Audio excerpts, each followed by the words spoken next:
سلامونه او نیکې هیلې. خدای دې وکړي چې روغ جوړ او خوشحاله به وئ. ډیرو ملګرو دا پوښتنه کړې وه چې مونږه ایمریټس آی ډي نوې کړې ده، خو تر اوسه پورې زمونږه ایمریټس آی ډي نه ده راغلی. چون د ایمریټس آی ډي شکل او بڼه تغیره شوې ده، نو د هغې دپاره د آی سی ای پروسیجر باندې یو څه وخت لګول کیږي تر څو د دغه زیات شمیر کسانو ایمریټس آی ډیانې توضیح کړلی شي. د هغوی دپاره د حل لاره ښودل شوې ده چې تاسو ته په دغه ویډیو کې خپل ډیر کارونه مونږه د ایمریټس آی ډي په پی ډي اف فایل باندې حل کولی شو. هغه څنګه؟ تاسو خپل ایمریټس آی ډي راواخلئ او دا سکن کئ. یو سکنر د پلی سټور نه تاسو ډاونلوډ کئ چې ښه سکنر وي، او د هغې نه وروسته خپل ایمریټس آی ډي سکن کئ پی ډي اف فایل باندې.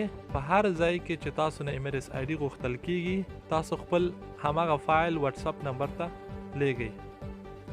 په دې سره په هر ځای کې تاسو خپل کارونه په اسانۍ ډول سره ترسره کولی. ډیرو ځایونو کې چې تاسو نه د ایمریټس آی ډي غوښتنه کیږي، تاسو هماغه پی ډي اف فایل ورته وښایئ، نو موږ تاسو داخل د سیستم ته ځو، څنګه خپل ایمریټس آی ډي د سیستم نه ډاونلوډ کولی شو او په هر ځای کې استعمالولی شو. موږ تاسو راځو پلی سټور کې آی سی ای لیکو. آی سی ای مو چې ولیکله، د هغې نه وروسته تاسو ته دا اپلیکیشن خلاصیږي.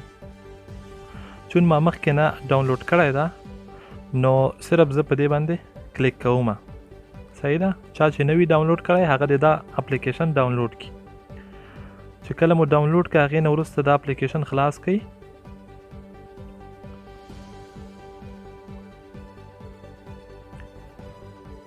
په ډیر اسانۍ سره خپل ایمریټس آی ډي ترلاسه کولی شئ.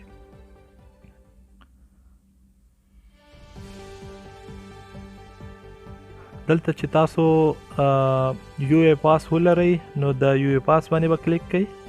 که چېرته یو ای پاس ونه لرئ، نو خپل ایمیل او پاسورډ به ورکئ.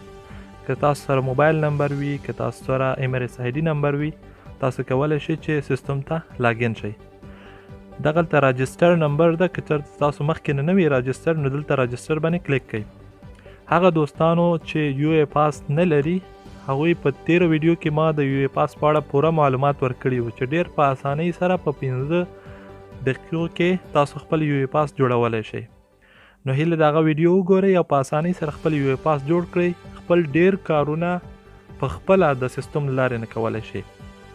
یو ای پاس داسې یو کلي ده چې تاسو ته اکسس درکوي چې تاسو ډیر کارونه په خپله ترسره کولی شئ د هغې په اساس باندې. نو ما سره مخکې نه یو ای پاس ته صرف په دې باندې کلیک کوو.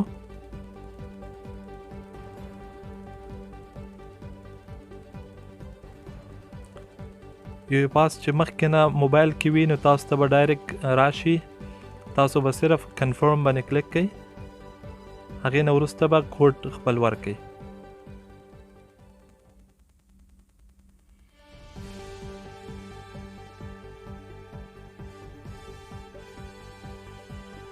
یو ای پاس په ترو باندې بس تاسو اکاونټ خلاص شي. صحیح ده؟ هغې نه وروسته دلته ډېر زیات آپشنونه دي، نو تاسو به صرف غواړئ چې ایمریټس آی ډي ترلاسه کړئ. ایمریټس آی ډي باندې به کلیک کړئ. ښه، دا ستاسو د ایمریټس آی ډي بڼه ده. دلته به تاسو ته ښودل کېږي مکمل د کیو کوډ سره.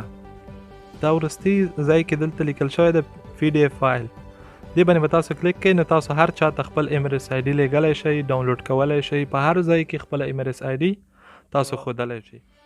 تر څو پورې چې ستاسو ایمریټس آی ډي راځي، تر هغو پورې تاسو د پی ډي اف یعنې الکترونیکي بڼه باندې خپل کارونه ترسره کولی شئ. دلته باید یوه یادونه دا وکړم چې په ډیرو ځایونو کې ستاسو ایمریټس آی ډي ته ضرورت نشته فزیکلی.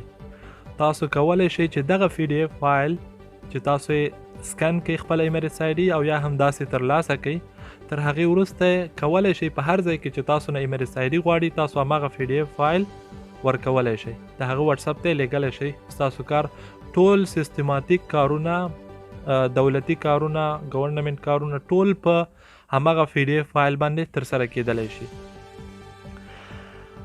خدای دې وکړي چې دغه معلومات تاسو ته ګټور تمام شوي وي. د خوشحاله سوکاله زندگی په هیله او هیله ده چې دغه ویډیوګانې تاسو له ملګرو سره شریکې کړئ او زموږ چینل سره یو ځای شئ تر څو یو ښه راتلونکی ولرئ. مننه، خوشحاله اوسئ، ښه وختونه. خدای پامان.